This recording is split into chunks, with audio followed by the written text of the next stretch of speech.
There is something quietly addictive about locking money up. $40,000 in a one-year CD. Federally insured. Fixed rate, set in stone the day you signed up. No app to check. No price moving up and down depending on what the market did before breakfast. You signed the paperwork, the bank emailed you a confirmation, and for 12 straight months, that money did exactly one thing. It earned the rate it promised. Nothing more. Nothing less. Nothing surprising. For most of your adult life, the people who seemed financially put together talked about CDs like they were grown-up money. Not flashy. Not exciting. Just reliable. So when you finally had a real amount of cash to park, and rates were finally interesting again, locking it up felt like the most adult thing you had ever done with your money. The opposite of gambling. The opposite of guessing. A real return, contractually guaranteed, with the FDIC's name printed on the page. And then, 12 months later, the CD matured. The cash hit your checking account. You sat down to figure out where to put it next, and somewhere in the process of comparing rates, calculating taxes, and looking up what the stock market had done during the exact same 12 months your money had been frozen, the feeling started to shift. Not into regret, exactly, but into something more uncomfortable. The slow recognition that the safest decision you made all year may have quietly been one of the most expensive. This is what 1 year of $40,000 in a one-year CD actually taught me. And almost none of it shows up in the brochure. Let me set the scene, because the rate environment matters here more than people remember. In 2023 and into 2024, the Federal Reserve had spent the better part of 2 years aggressively hiking its benchmark interest rate. By late 2023, one-year CDs from competitive online banks were paying something that had not existed in the American consumer banking landscape for almost 2 decades. 5%, sometimes a little more. Locked. Guaranteed. Insured. If you remembered the years between 2010 and 2022, when CDs paid 1% if you were lucky and almost nothing if you were not, the late 2023 environment felt like a personal gift from the Federal Reserve. 5% without taking any risk, without watching any chart, without making any decision more complicated than choosing a term length and a bank. The kind of return your parents and grandparents had spent decades waiting for. I locked in a one-year CD at 4.85% on $40,000. The math was simple. At maturity, the CD would pay back the principal plus around $1,940 in interest. Almost $2,000 for doing nothing. No volatility. No emotional roller coaster every time the news cycle screamed about a recession. Just a guaranteed number with a guaranteed end date. You can understand the appeal. You can see why so many people did exactly the same thing. The number that lives on the brochure, though, is not the number that lives in your bank account when the CD matures. Interest from a CD is taxed by the IRS as ordinary income. Not at the lower long-term capital gains rate. Not at any special savings rate. The same rate as your salary. The same rate as the side income on your Schedule C. If you are in the 22% federal bracket, which covers a wide stretch of middle-income earners, you owe 22 cents on every dollar of CD interest. If you are in the 24% bracket, it is 24. And if you live in a state that taxes interest income on top, the combined bite climbs higher. Run the actual numbers on $1,940 in gross interest. After a combined federal and state effective tax rate around 25% for a typical middle-class household in a state that taxes interest, you keep roughly $1,450. Not $1,940. Not even $1,500. $1,450. The headline yield gets quietly quieter once the IRS takes its share. And the IRS is not the only force eating into that return. Inflation does its own work in the background, slowly and relentlessly, on every dollar your CD earns. During the same 12 months I held that CD, inflation in the United States ran somewhere between 3 and 4%. What inflation means for a fixed-rate product is exactly what it sounds like. The number in your account goes up by the locked yield, but the price of everything you would spend that money on goes up at the same time. If the CD pays 4.85% and inflation runs at 3%, your real return before taxes is around 1.85%. After taxes on the interest, you are looking at something closer to 1 to 1.3% in genuine purchasing power gains. That is still positive. That is still better than letting the money sit in a checking account earning a rounding error. I want to be honest about that, because dismissing the real difference between a CD and a zero-yield account would be lazy. A guaranteed real return above zero is not nothing. But it is not the headline 4.85 either. The advertised rate is the rate the bank pays you. The real rate is the rate that survives after the IRS and the grocery store have both taken their turn. And then there is the part of the story that hurts to put into a number. While my $40,000 sat locked in a CD earning a real, after-tax return somewhere between 1 and 1.3% for 12 months, the stock market was doing something else entire. In 2023, the S&P 500 returned roughly 26%, including dividends. If that same $40,000 had been invested in a broad, low-cost index fund during the same 12 months, the ending balance would have been somewhere around $50,400. The CD ended around $41,450 after taxes. The same money, the same year, the same person making the decision. The gap is roughly $9,000. $9,000. That is the price tag on 1 year of certainty. This is what financial people call opportunity cost, and it is the most expensive invisible fee in personal finance. It never appears on a statement. The bank does not send a polite note saying you missed $9,000 in potential gains. The CD just pays its rate on schedule, exactly as promised, while the distance between where your money is and where it could have been quietly grows. And the gap gets harder to look at over longer time horizons. Take $20,000, just 20, rolled in 1-year CDs for 30 years at an assumed 4% average. Compare it to the same $20,000 invested in a diversified index fund earning the S&P 500's long-run historical average of around 10%. After 30 years, the CD ladder grows to roughly $65,000. The invested $20,000 grows to around $348,000. Same money. Same 30 years. The gap, almost $280,000, built entirely on the difference between locking your money up in something that felt safe and putting it to work in something that felt uncertain. That number is supposed to land uncomfortably.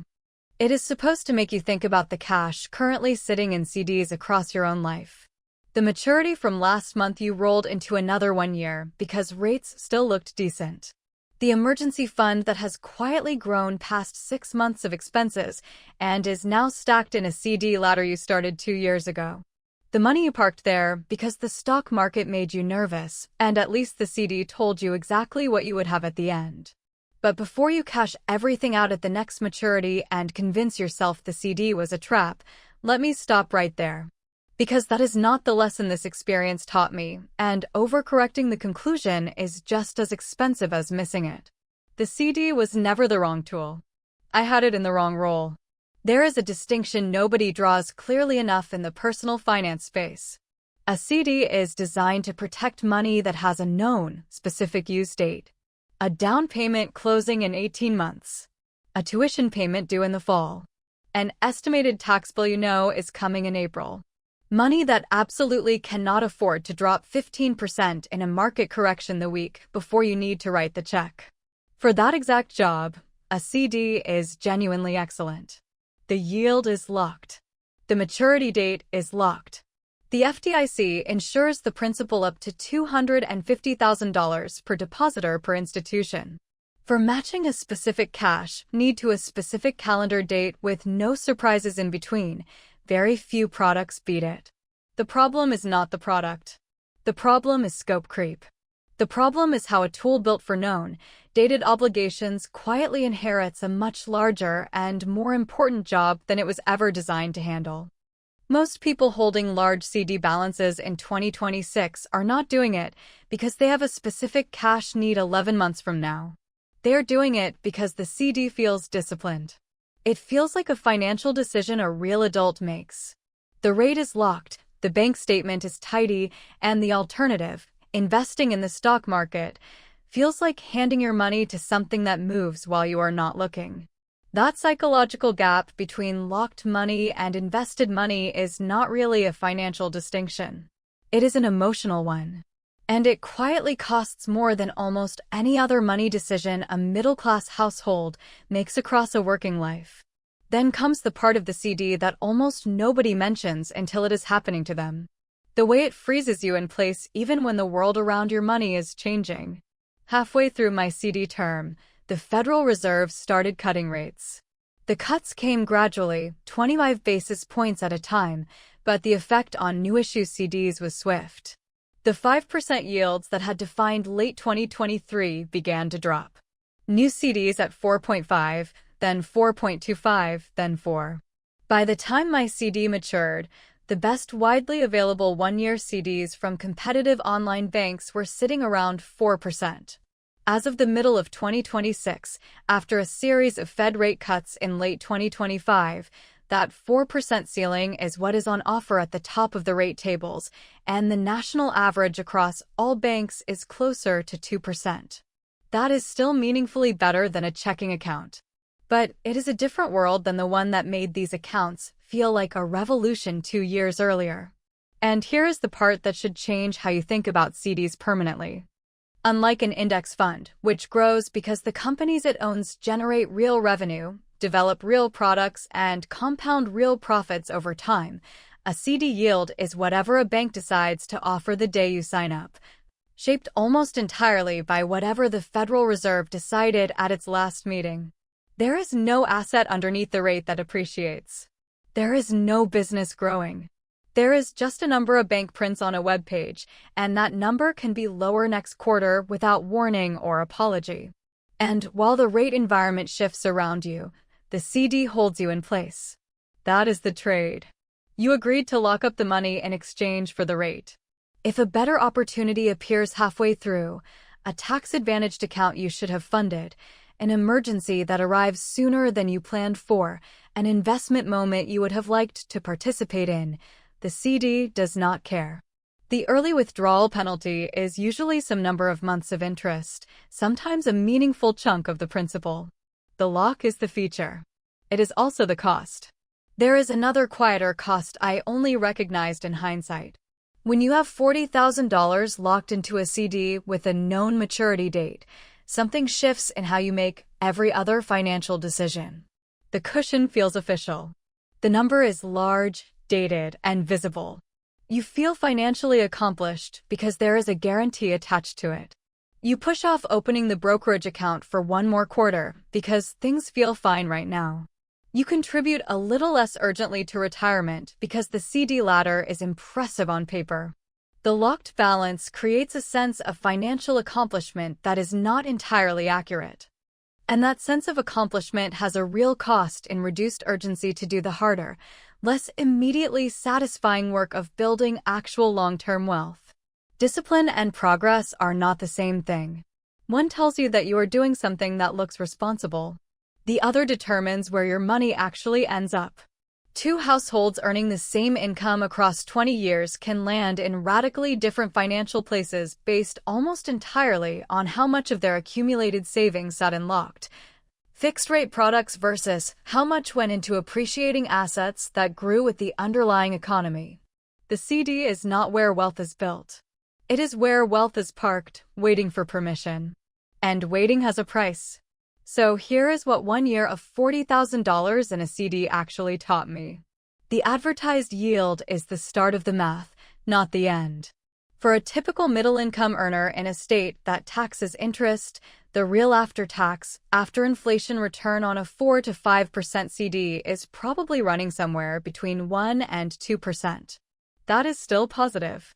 It is still better than zero. But it is a very different number than the one the bank puts on the homepage. The CD is a calendar tool. It matches a specific dollar amount to a specific date. If you have a known cash need at a known time and you cannot afford to be down 15% that week, A CD is one of the best instruments ever designed for that exact job. Use it for that. Use it confidently. Just stop letting it inherit money that has no specific date and no specific need attached. The rate is not permanent and should not anchor a long-term plan. The 5% that felt like a new normal in late 2023 lived inside a specific Federal Reserve policy window, and that window closed faster than most savers expected. The S&P 500's long-run historical average has, by contrast, outlasted every interest rate cycle in American history. And the last one, which is the hardest to actually hold on to, the feeling of financial responsibility and the reality of financial progress are two different things. They often look identical from the outside. They rarely are. A locked CD with a fixed maturity date produces a particular kind of comfort. Comfort is worth something. But it is not worth $9,000 in a single year or $280,000 over 30. The most disciplined-looking financial decision is rarely the most powerful one. The question worth asking about your money is not whether it is locked and not whether the rate is guaranteed. The question is whether it is working as hard as the next 30 years are going to need it to. I am Jenna. I will see you in the next one.